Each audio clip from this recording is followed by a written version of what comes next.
इनकी कहानी से वो बहन याद आ रही थी जिसको 12 वर्षों से, वो स्त्री जिसको 12 वर्षों से लहू बहने की समस्या थी। बाइबल बताती है उसने अपना सारा पैसा वैद्यों पर बर्बाद कर दिया, तो भी उसकी हालत बेहतर नहीं बदतर होती चली गई। और वही कहानी इस बहन की है कि 11 सर्जरी हुई है। मैं बात कर रहा था प्रीति से, उसकी मम्मी से।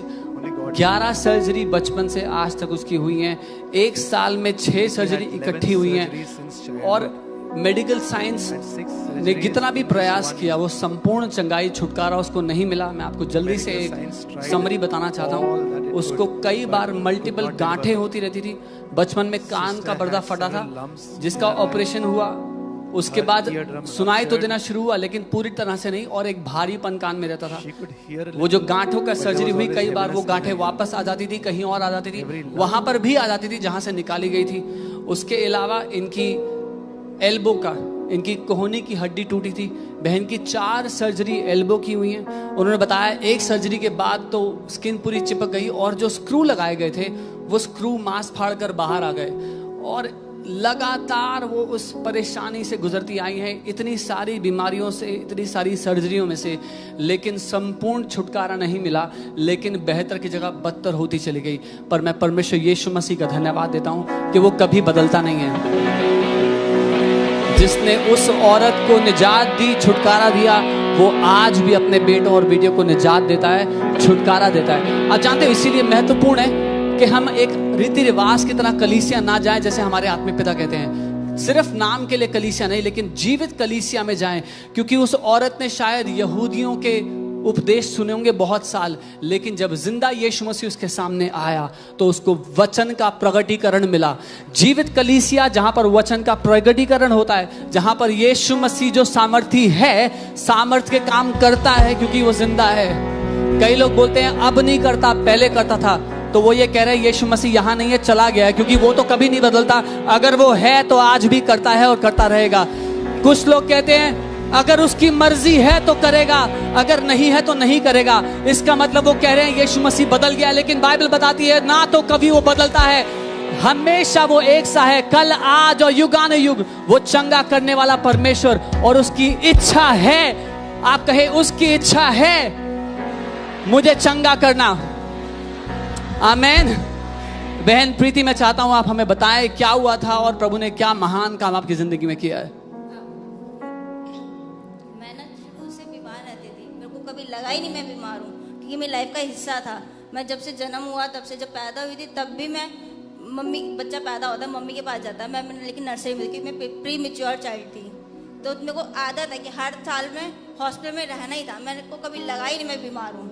लोग मेरे को बोलते थे कि प्रार्थना कर, अपने लिए अपनी प्रार्थना कर। मैं दूसरों के लिए कर लेती, खुद के लिए नहीं करती थी, क्योंकि मेरे को मज़ा आ रहा था बीमार रहने में। लेकिन अभी बीते 3 साल के अंदर, मेरे 3 साल के अंदर 1 साल ऐसा था जिसमें पूरे साल सिर्फ मैं हॉस्पिटल में ही रही थी, घर में गई नहीं। घर जाती थी, 10-15 दिन घर रहती थी, फिर वापस हॉस्पिटल भागना पड़ता था सर्जरी के लिए। और मेरा माइंड ये था कि मैं जाऊंगी हॉस्पिटल, डॉक्टर कोई मेरे लिए इलाज है नहीं, सिर्फ मेरे लिए एक चीज़ है सर्जरी।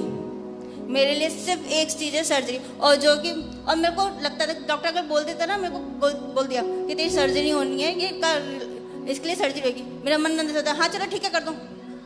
मैं तैयार रहती थी, मेरे को डर नहीं लगता था सर्जरी से, बचपन से आदत थी। लेकिन मैं जब ये मेरा हाथ में लगी तब मैं थक गई थी, बहुत थक गई, क्योंकि 4 सर्जरी हो गई, ठीक नहीं हो रहा, मैं परेशान हो गई थी। लेकिन मेरे को डॉक्टर कह रहे कि अब ये ठीक नहीं हो सकता, बिल्कुल नहीं हो सकता प्रीति, इसमें एडजस्ट कर लो, अपना सर्टिफिकेट बनवा लो, तुम्हारी स्टडी में काम आएगा, हैंडीकैप का, और आगे भी बहुत ज़्यादा बेनिफिट है।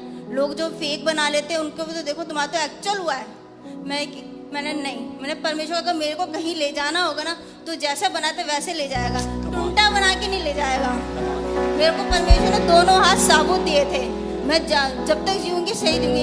अभी मैं सफ़र कर रही हूँ, लेकिन परमेश्वर ठीक करेगा, मैं ये मानती थी और जानती थी। लेकिन मैं ना चंगाई परमेश्वर से नहीं, डॉक्टरों से ढूंढ रही थी।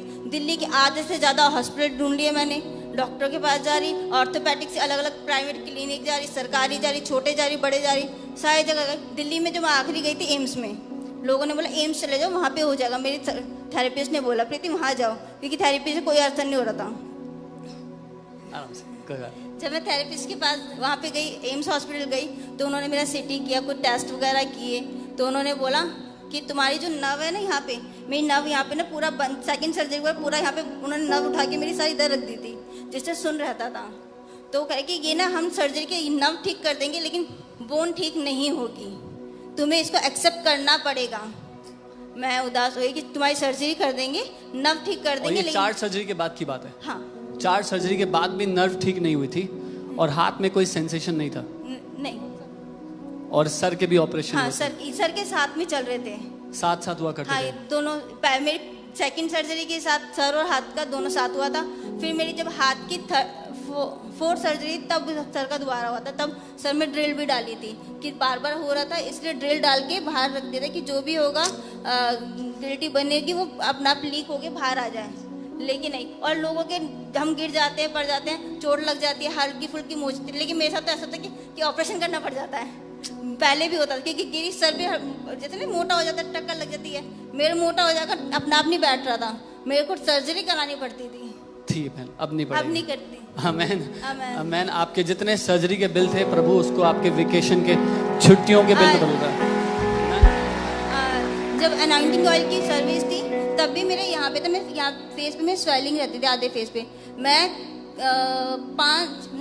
3 से 4 साल से मैं याली करवट नहीं सोई हूँ, एक हाथ की वजह से और एक सर की वजह से। डॉक्टर ने भी बोला था कि तरफ नहीं सो पाए आप करवट लेके।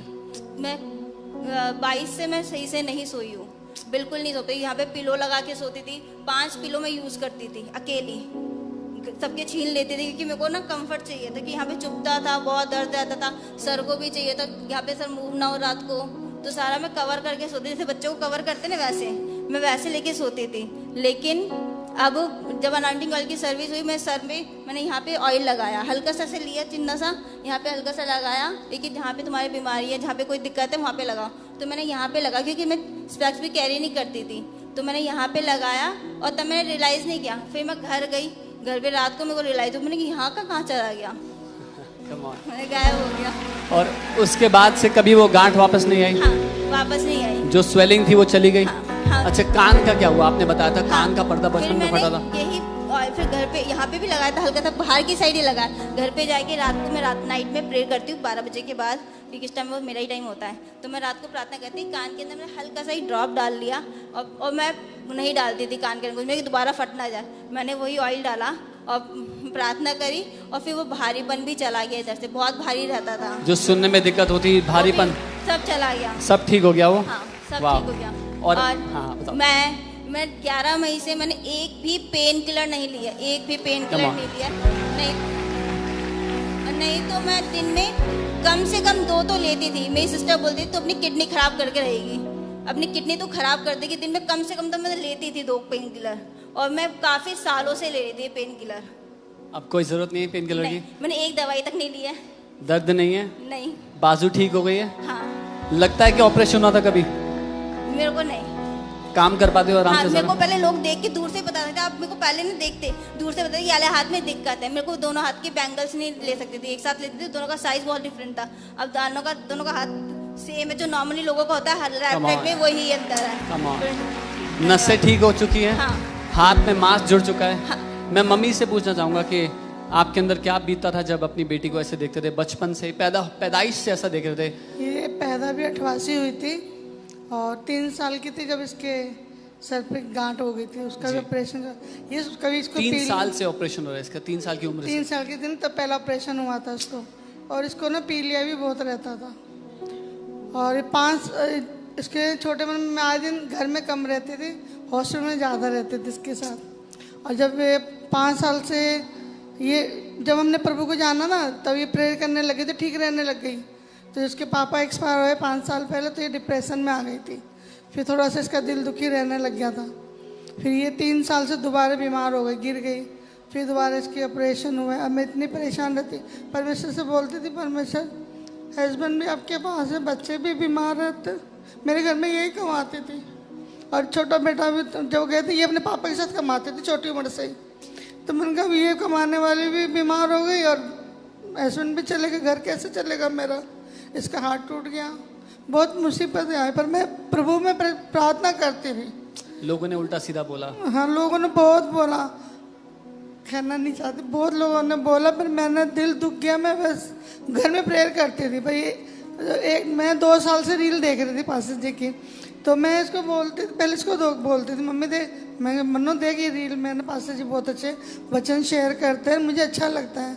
तो बोले कि हाँ मम्मी मैं चलूँगी, ऐसे बोलते। तो आपने उनको अपोस्टल जी की वीडियो दिखाना शुरू हाँ, किया? इसको दिखाना शुरू करी, तो ये बोले हाँ मम्मी मैं चलूँगी, पर ये बिल्कुल दिल नहीं कर रहा था। एक दफ़े इसने बोला कि मम्मी, एक दिन मैंने इसको बोला तू देख रही, तो इसने देखा, तो ये सुनती रही कि मम्मी मेरे को वचन बहुत अच्छे लग रहे हैं और ये आत्मिक पिता है हमारे, मैं आपको लेके चलूँगी। Come on. तो फिर ये मेरे को यहाँ पे लेके आई और बहुत अच्छा लगता है।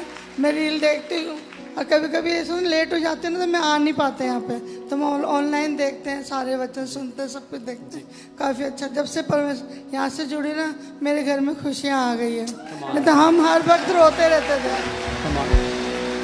बेटा भी अच्छा कमाने लग गया और सब कुछ ठीक होता जा रहा है। मेरे घर में हमेशा रोने की आवाज़ आती थी, जब से इस चर्च आने लगे ना, तब से सब कहते हैं इनके घर में कितने हंसते रहते हैं, 2-2-3 दिन तक हंसते रहते हैं। मैं प्रभु का धन्यवाद करते हैं। कमान, मैं कह रहा हूँ ना, आपके घर को वो आनंद से भरा हुआ घर बना रहा है। आमीन। जैसे हमारे आत्मिक पिता कहते हैं कि आखिरी सांस तक हमारा जीवन एक आनंद का उत्सव होगा, एक हर्ष उत्सव होगा। आमीन। जो परमेश्वर ने इस परिवार में किया है, वो आपके जीवन में भी करना चाहता है। और अगर कोई है जिसने मेडिकल साइंस को पूरा भरोसा करके देख लिया, लेकिन हालत बद से बदतर हो गई है, तो मैं कह रहा हूँ आज आपका दिन है। वो परमेश्वर जो यहाँ पर जीवित है, जिसने प्रीति को चंगा किया है, वो आपको चंगा करने के लिए यहाँ पर आज चला फिर रहा है। आमीन, आमीन। आपके अस्पताल के बिल, छुट्टियों के बिल में बदल रहे हैं यीशु के नाम में। आपके अस्पताल के चक्कर इंटरनेशनल ट्रिप्स में बदल रहे हैं यीशु के नाम में। कमा, धन्यवाद दो यीशु मसीह को इस समय। Thank you Jesus. आमीन।